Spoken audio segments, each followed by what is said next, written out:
আজ আপনাদের সঙ্গে করে নিয়ে পাড়ি দেব পশ্চিম মেদিনীপুরের দুটি রাজবাড়িতে। অসাধারণ সুন্দর দুটি রাজবাড়ি, ফেলে আসা ঐতিহ্য এবং স্থাপত্যকলা, ভাস্কর্য, যা আমাদের মনে করিয়ে দেয় আমাদের পূর্বপুরুষদের অসাধারণ অবদান। পশ্চিম মেদিনীপুরের দুটি রাজবাড়ি, একটি নারাজল এবং আরেকটি লালগড় রামগড়ের রাজবাড়ি। এই দুটি জায়গা যেতে গেলে পশ্চিম মেদিনীপুর থেকে আপনাদের যেতে হবে। মেদিনীপুর স্টেশনে নেমে আসতে হবে মেদিনীপুর বাস স্ট্যান্ড এবং সেখান থেকে পেয়ে যাবেন ঘাটালগামী বাস, যে বাস নারাজল রাজবাড়ির স্টপেজের ওপর দিয়ে যায়। নারাজল স্টপেজে নেমেই সামনেই হেঁটে পেয়ে যাবেন রাজবাড়ি। তারপর আপনারা যদি চান যেতে পারেন লালগড় এবং রামগড়ের রাজবাড়ি, যেটি ঝাড়গ্রামের অন্যতম পুরনো রাজবাড়ি। তুলনামূলকভাবে প্রায় ভগ্নপ্রায় অবস্থায় রয়েছে লালগড় রাজবাড়ি এবং রামগড় রাজবাড়ি। এই দুটি মেদিনীপুর থেকে প্রায় 40 কিলোমিটার ডিস্টেন্সে অবস্থিত। আপনাকে লালগড় বা রামগড়গামী যে কোনো বাস ধরলেই পৌঁছে যাবেন সেখানে। আসুন দেখে নিই এই রাজবাড়িগুলোর বর্তমান অবস্থা এবং বলবো আপনাদের ছোট্ট ইতিহাস। প্রায় 600 বছরের পুরনো এই নারাজলের রাজবাড়ি, প্রাসাদের সর্বত্র কালের চিহ্ন, জরা গ্রাস করেছে দেহ। আনুমানিক 16 শতকে নারাজল জমিদার বংশের সূচনা করেন উদয় নারায়ণ ঘোষ। সাধারণের কাছে তাঁরা ভূমাধিকারী বা রাজা নামে পরিচিত। নাড়া কথাটির মানে হল ধান গাছের অবশিষ্টাংশ। ধান কেটে নেওয়ার পর ধান গাছের যেটুকু মাঠে থেকে যায় তাকেই মেদিনীপুরের মানুষজন নাড়া বলে। জোল কথাটি জলার অপভ্রংশ। শিলাবতী, কংসাবতী, পাড়াং ঘেরা এই এলাকাটি বছরের অনেকগুলো মাসই জলে নিমজ্জিত থাকে। এই রাজবাড়ির বাইরে একটি মন্দির রয়েছে। মন্দিরের দেওয়ালে রয়েছে টেরাকোটার কাজ। মন্দিরের ওপরে লেখা রয়েছে প্রত্যয় ক্ষুদি অংশে শকাব্দের লক্ষ্মী লগ্নে মৃত্যুঞ্জয় শিবং নিস্তারিণী ভূপ নরেন্দ্রম। কাঠের ভেজানো দরজা খুলে ফুল সাজানো শিবলিঙ্গ দর্শন। মন্দিরের পাশে ভাঙা ইট আর খসে পড়া পলেস্তরা নিয়ে দাঁড়িয়ে রয়েছে নাট মন্দির। তার গায়ে কোথাও কোথাও এখনো কিছু নকশা থেকে গেছে। দুর্গা দালানটি এখন প্রায় লুপ্ত বললেই চলে। ধ্বংস হতে বসেছে সেকালের সরস্বতী দালান, মঞ্চের দুপাশের সাজঘর। পরিখা বেষ্টিত অন্তর্গড়ের সিংহদরজা পেরিয়ে এগিয়ে যেতে হয় সামনের দিকে। দুদিকে দুই থামের উপর দুটি সিংহ রাজবংশের বিক্রমের প্রতীক। কালের অতলতায় ধুধুল্লতা ঢেকে ফেলেছে তাদের একটিকে। পলেস্তরা খসানো নহবতখানা আছে দাঁড়িয়ে। পুরাতন দিনে এই নহবতখানা থেকে নিশ্চয়ই বেজে উঠত বৃন্দাবনী সারাং।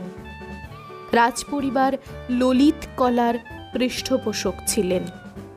বিষ্ণুপুর ঘরানার সঙ্গীতের সঙ্গে সংযোগ সূত্রে তাঁরা চেয়েছিলেন ধারাটিকে বিকাশ করতে।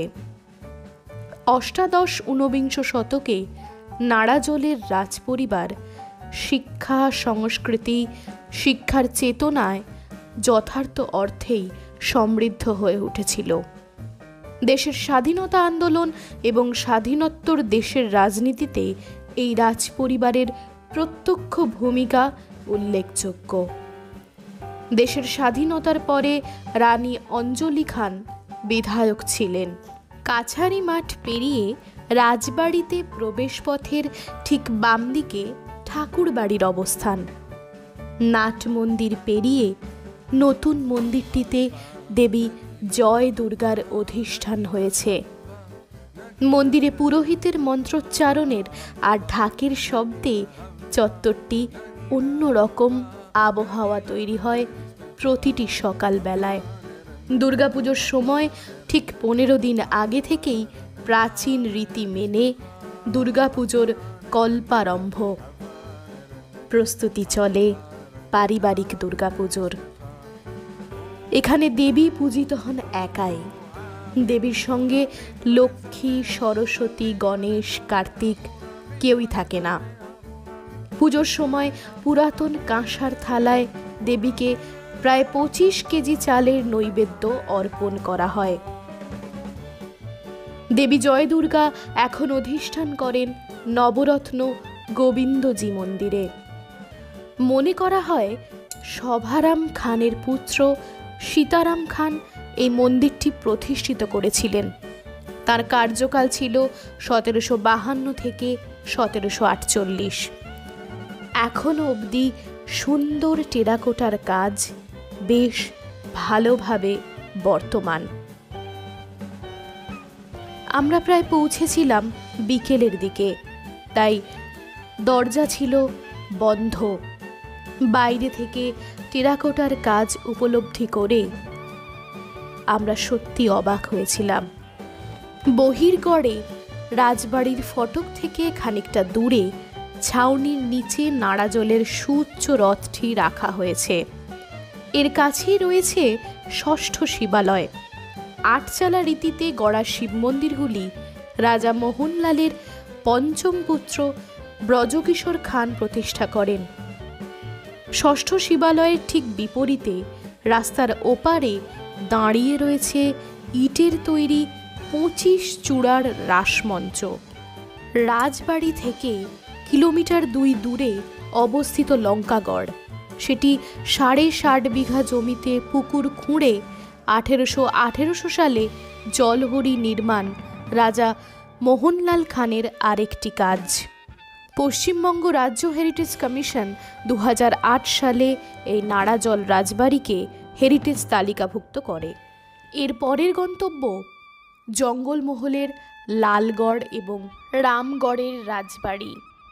এটি আপনারা মেদিনীপুর বাসস্ট্যান্ড থেকে আসতে পারেন প্রায় 40 কিলোমিটার। এই জায়গাটি লালগড় নামে বাসস্ট্যান্ডে নামলেই আপনি দেখতে পারবেন। সামনে দেখুন যেটি দেখতে পাচ্ছেন, এটি একটি গেস্ট হাউস। এই গেস্ট হাউসে চাইলে আপনারা রাত্রিরে থাকতে পারেন। পাশেই গ্রাম্য পরিবেশে আলু তোলা হচ্ছিল ক্ষেত থেকে, তাই বেশ দাঁড়িয়ে দাঁড়িয়ে উপভোগ করলাম এই গ্রাম্য পরিবেশ। সত্যি যারা আমরা শহরে থাকি হয়তো টেরই পাই না কিভাবে এই গ্রাম্য পরিবেশে চাষবাস হয় এবং সেই চাষবাস থেকে আমরা খাবার দাবার পাই। আমরা নেমেছিলাম নেতাই বলে একটা জায়গায়। দেখুন সামনেই রয়েছে কংসাবতী। এই কংসাবতী নদীটিকে দেখার জন্যই এখানে আসা। অসাধারণ সুন্দর কংসাবতী সকালবেলায় মেঘলা ওয়েদারে এক অনন্য অনুভূতি দিচ্ছে। এখানে কিছুক্ষণ সময় কাটিয়ে এগিয়ে চললাম লালগড় রাজবাড়ির উদ্দেশ্যে। এখান থেকে আপনারা টোটো বুক করতে পারেন এবং টোটো প্রায় 300 থেকে 400 টাকা নেবে লালগড় রাজবাড়ি এবং রামগড় রাজবাড়ি আর ঝিটকার জঙ্গল দেখানোর জন্য। আর যে গেস্ট হাউসে আপনারা থাকতে পারবেন সেটি দেখুন, আপনাদের দেখিয়ে দিলাম এখানকার ঘর এবং কি ব্যবস্থা আছে। চাইলে রাত্রিবাস করতে পারেন, 500 টাকা পার নাইট, বেশ ভালো ব্যবস্থা। জায়গাটির নাম বনঝর্ণা গেস্ট হাউস। লালগড় থেকে প্রায় 3.5 কিলোমিটারের ডিস্টেন্সে এবং সামনেই হাঁটলেই পেয়ে যাবেন নদী। যদি আপনারা কেউ থাকতে চান তাই ডিটেলস বিবরণ এখানে দিয়ে দিলাম। এখান থেকে টোটো ভাড়া করলাম। টোটোর নাম্বারটা ডেসক্রিপশানে দেওয়া থাকবে। টোটো আমাদের প্রথমেই নিয়ে গেল রামগড় রাজবাড়িতে। রামগড় রাজবাড়ির খুব একটা কিছুই অবশিষ্ট নেই। এই রাজবাড়ির বেশিরভাগটাই নিয়ে নিয়েছে একটি পলিটেকনিক কলেজ। পাশে শুধু মন্দিরটি আছে, তাও সেই মন্দিরটি রং করা হয়েছে।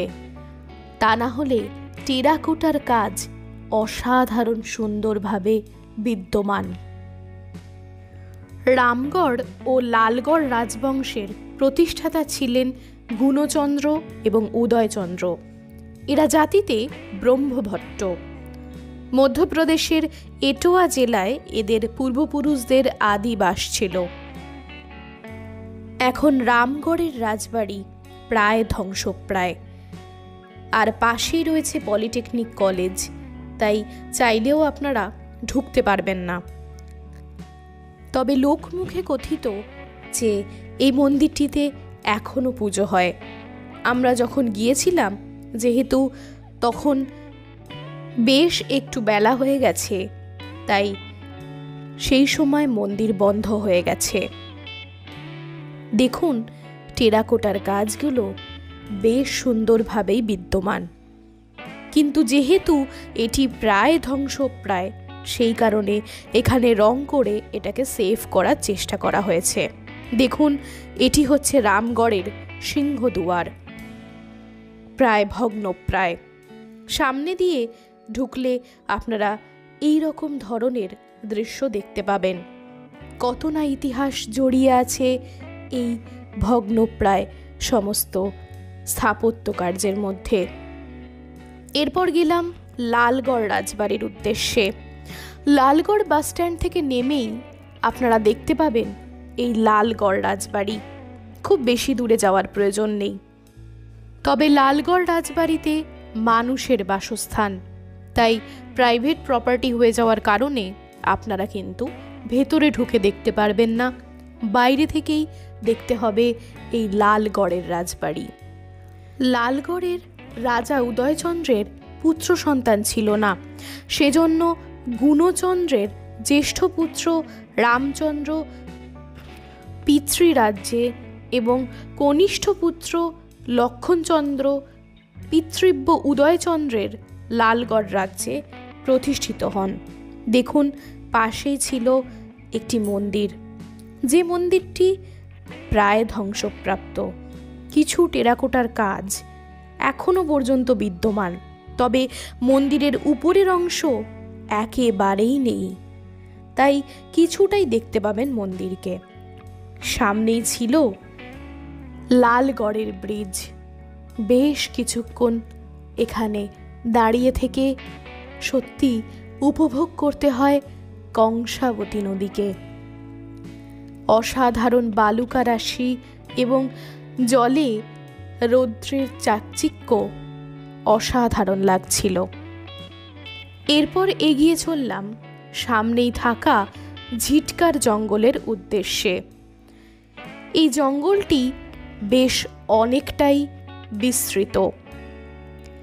এখানে আপনারা মেদিনীপুর যেতে গেলে বাস এখান থেকেই পেয়ে যাবেন। কিছুক্ষণ দাঁড়িয়ে থেকে উপভোগ করলাম এই অসাধারণ শান্ত পরিবেশ।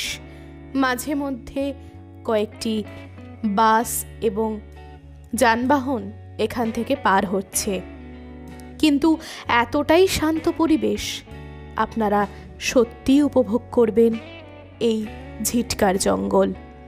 এখানেই যাত্রা শেষ হলো এবং আবার দেখা হবে পরের